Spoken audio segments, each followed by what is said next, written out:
Hello friends, आज आमी after effect এই লোগো এনিমেশনটো কেনেকৈ ক্ৰিয়েট কৰে তাকে চাম। যদি আপোনালোকে ভিডিঅ'টো চাই পিনে ইন্টাৰেষ্টিং হয় তেতিয়াহ'লে গোটেই ভিডিঅ'টো চাওক। যদি আপোনালোকে ভাবে যে এই এনিমেশনটো মোৰ প্ৰয়োজন নাই তেতিয়াহ'লে চোৱাৰ প্ৰয়োজন নাই, কাৰণ টাইম ওয়েষ্ট কৰি লাভ নাই। যদি আপোনালোকে মোৰ ভিডিঅ'বিলাক বুজি পায় তেতিয়াহ'লেহে চাওক, যদি বুজি নাপায় কিছুমানে তেতিয়াহ'লে চোৱাৰ প্ৰয়োজন নাই। এটা বলক আমি সেই ইফেক্টটো কেনেকৈ ক্ৰিয়েট কৰিম তাকে চাম।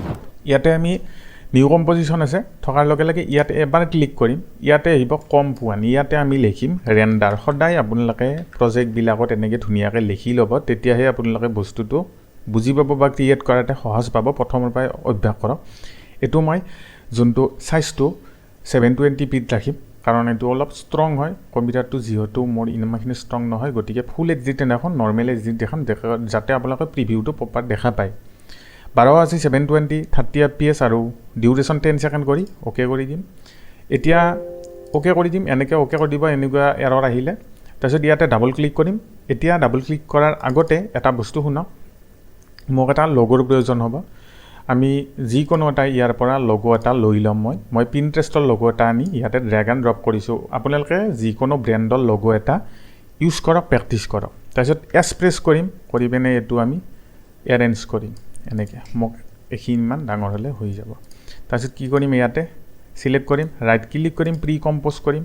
ইয়াতে আহিব এনেকৈ মই ইয়াত লিখি দিম লগো আৰু মোবাইল এট্ৰিবিউটছত অ'কে কৰি দিম। এতিয়া প্ৰথম কামটো হৈছে আমাক এটা ছলিড লেয়াৰ লাগিব, সেইটো বস্তু এনিমেশ্যন কৰাৰ কাৰণে। কি কৰিম, ইয়াতে বক্স এটা যে আছে ৰেক্টেংগল শ্বেপ, ইয়াতে আমি ক্লিক কৰাৰ আগতে আপোনালোকে এনেকৈ চিলেক্ট হৈ থাকিলে ইয়াতে ক্লিক কৰিলে মাস্ক হৈ যাব। গতিকে কি কৰিব, তাৰে আগতে এবাৰ বাহিৰত ক্লিক কৰিব আৰু ইয়াতে ডাবল ক্লিক কৰিব। ইয়াতে ষ্ট্ৰ'কটো অফ কৰিব আৰু ফিলটো অ'কে কৰিব। ইয়াতে ছেকেণ্ড অপশ্যনত দিব আৰু যোনটো ষ্ট্ৰ'ক আছে সেইটো ইয়াতে নহয়, এই প্ৰথম অপশ্যনটো চিলেক্ট কৰি অ'কে কৰি দিব। তেতিয়া আপোনালোকৰ ষ্ট্ৰ'ক নহ'ব, শ্বেপত আহিব। তাৰপিছত এতিয়া কি কৰিম, ইউ প্ৰেছ কৰিম, কৰি পিনে ইয়াতে পি প্ৰেছ কৰিম। পি প্ৰেছ কৰি আমি ইয়াতে 4 ছেকেণ্ডত যাম, যাই পিনে কি ফ্ৰেম দিম এটা পজিশ্যনত আৰু ফাৰ্ষ্ট ফ্ৰেমত আহিম। আহি এতিয়া কি কৰিম, এই যোনখন বগা পেপাৰ মানে শ্বেপ ছলিড লেয়াৰ, এইখন একদম যোনটো কম্প'জিশ্যন আছে এইটোৰ বাহিৰ হোৱাক লাগি আমি ইয়াৰ এমাউণ্টটো বঢ়াই থাকিম। তাৰপিছত আপোনালোকে চাব এনেকুৱা এটা এনিমেশ্যন আহিছে। এতিয়া কি কৰিম, এই দুটা চিলেক্ট কৰিম, কীবৰ্ডত F9 প্ৰেছ কৰিম। তাৰপিছত আমি এইখিনি মানত থৈ পিনে এতিয়া কি কৰিম, নানৰ জেগাত আমি আলফামেট কৰি দিম। যদি আপোনালোকৰ ট্ৰেক মাৰ্কটো অহা নাই তেতিয়াহ'লে কীবৰ্ডত F4 প্ৰেছ কৰিব, তেতিয়া আপোনালোকৰ আহি যাব এনেকুৱাকৈ। চাব আলফামেট আহিল। এতিয়া ইফেক্টছ এণ্ড প্ৰিছেটত দাম। যদি ইফেক্ট এণ্ড প্ৰিছেট আপোনালোকৰ কম্পিউটাৰত নাই, মানে ওপৰত নাই, তেতিয়া কি কৰিব, উইণ্ডোজত যাব, ইফেক্টছ এণ্ড প্ৰিছেট আছে, এইটোত আপোনালোকে এনেকৈ ব্লু টিক কৰি ল'ব, তেতিয়া ছাইডৰ পিনে এনেকৈ আহিব। এতিয়া আমাক ইয়াত যোনটো প্ৰথম ইফেক্টৰ প্ৰয়োজন হ'ব, এইটো টাৰ্বুলেণ্ট ডিছপ্লে। এই টাৰ্বুলেণ্ট ডিছপ্লে ইফেক্টটো আমি শ্বেপ লেয়াৰত দি দিম আৰু ইয়াৰ এমাউণ্ট আমি ৰাখিম 200 আৰু ইয়াৰ চাইজ ৰাখিম 20 আৰু ইয়াৰ চাইজ ৰাখিম 110 ৰাখিলোঁ। এতিয়া আমাক ইয়াতে নতুন আৰু এটা ইফেক্ট লিব, মচিক, MOSIC।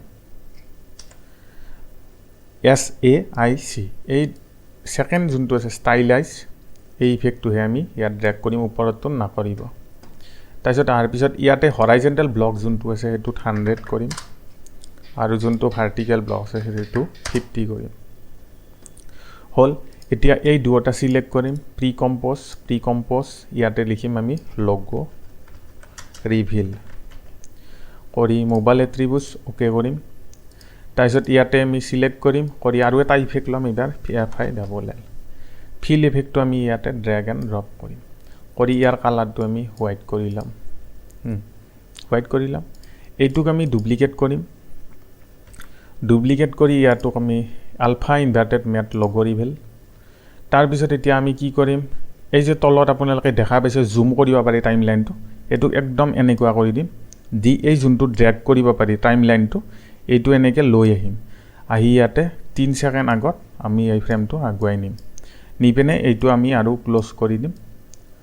দি পিনে আপোনালোকে এনেকৈ চাব পাৰিব এই ইফেক্টটো। এতিয়া আমাক যোনটো নেক্সট আমাৰ প্ৰয়োজন হ'ব, সেই ইফেক্টটো হৈছে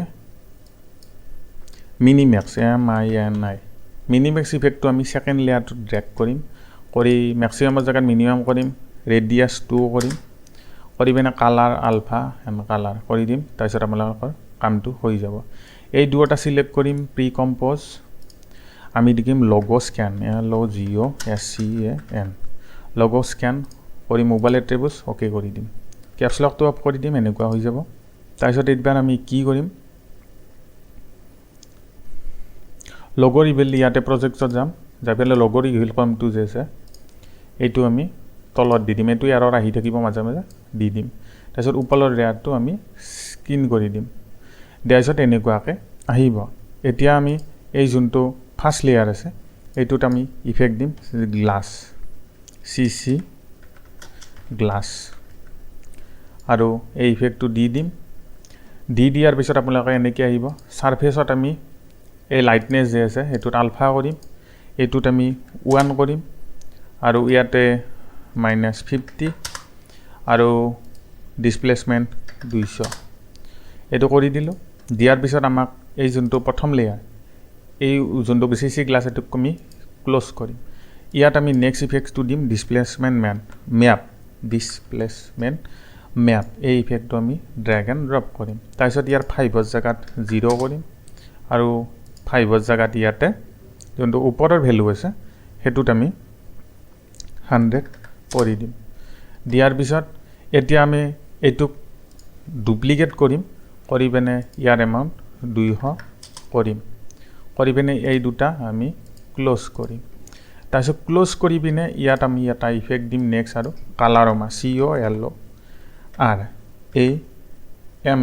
এই ইফেক্টটো আমি ড্ৰ্যাগ এন্ড ড্ৰপ কৰিম তাৰপিছত ইনপুট ফেস ইয়াতে নানৰ জায়গাত লোগো স্ক্যান কৰিম তাৰ পিছত এইটোৰ আমি ডাইৰেকশনটো বদলাই দিম আউটপুট সাইকেলত যাম নানৰ জায়গাত আমি হিউ এন্ড সাইকেল কৰিম আৰু মোৰ অলপমান খৰকে কোৱা যাব পাৰে আপোনালোকে অকমান স্লো কৰি পিনে ভিডিওটো চাব পাৰে মডিফায়াৰ জায়গাত আমি অফ কৰি দিম তাৰপিছত এনেকুৱাকৈ আহিব আহাৰ পিছত আমি নেক্সট আমাৰ যোনটো ইফেক্ট লাগিব হেতু হৈছে গ্লো GLOW এই গ্লো ইফেক্টটো ইয়াত ড্র্যাগ এন্ড ড্রপ কৰিব আৰু ওপৰৰ যোনটো কালাৰমা ইফেক্ট এটো ক্লোজ কৰিব কৰি পিনে ইয়াতে গ্লো ইন্টেন্সিটি আমাৰ যোনটো আছে হেতুক আমি দিম 50 আৰু এইটোক আমি ডুপ্লিকেট কৰিম গ্লো টু দিম আমি 200 আৰু যোনটো এইটোক আৰু এবাৰ ডুপ্লিকেট কৰিম কৰি পিনে এইটোক আমি দিম 500 বা 400 কৰি আমি এই দুটা ক্লোজ কৰি দিম এতিয়া আমাৰ নেক্সট কাম হ'ব এটা ক্লোজ কৰিলাম ইয়াত এটা ব্যাকগ্ৰাউণ্ড এটা দিব লাগিব ৰাইট ক্লিক কৰিম নিউ আইটেমত যাম সলিডত যাম ইয়াতে কালাৰটো সিলেক্ট কৰিবা এনেকে লোগোটোৰ পৰা ল'ব কালাৰটো লৈ পিনে এইটো অকমান ডাৰ্ক কালাৰ এটা দি দিব তাৰপিছত ওকে কৰি দিব আৰু এটো ব্যাকগ্ৰাউণ্ডত দি দিব এতিয়া লোগো ৰিভিল কমত আমি এটা ইফেক্ট দিম ড্ৰপ শ্যাডো এই ড্ৰপ শ্যাডো ইফেক্টটো আমি লোগো ৰিভিলত দি দিম আৰু ডিসটেন্স আমি 100 ৰাখিম বা 100 ৰাখিম বা 10 ৰাখিম আৰু ইয়াৰ এমাউন্ট 180 ডিগ্ৰী কৰিম আৰু 50 জায়গাত আমি 100 কৰি দিম আৰু সফটনেস আমি 100 কৰি দিম তাৰপিছত আপোনালোকৰ ইফেক্টটো ক্ৰিয়েট হৈ যাব এটা চাব ফুলৰ জায়গাত আমি কোৱাটাৰ কৰি দিছো আৰু আমি এই ইফেক্টটো কেনেকৈ ক্ৰিয়েট হৈছে আপুনি চাওক কমন প্ৰিভিউটো স্লো হৈছে কিন্তু চাব পাৰিব এবাৰ ৰেন্ডাৰ হোৱাৰ পিছত আপোনালোকৰ ইফেক্টটো ক্ৰিয়েট হৈ যাব এনেকৈ এই ইফেক্টটো ক্ৰিয়েট কৰা হয় যদি ভিডিওটো ভাল লাগে লাইক কৰিব চেনেলটো সাবস্ক্ৰাইব কৰিব ইনষ্টাগ্ৰামত ফলো কৰিব এনেকুৱা ধৰণৰ টিউটৰিয়েল বিলাক চোৱাৰ কাৰণে আজিলৈ এইখিনিয়ে থ্যাংক ইউ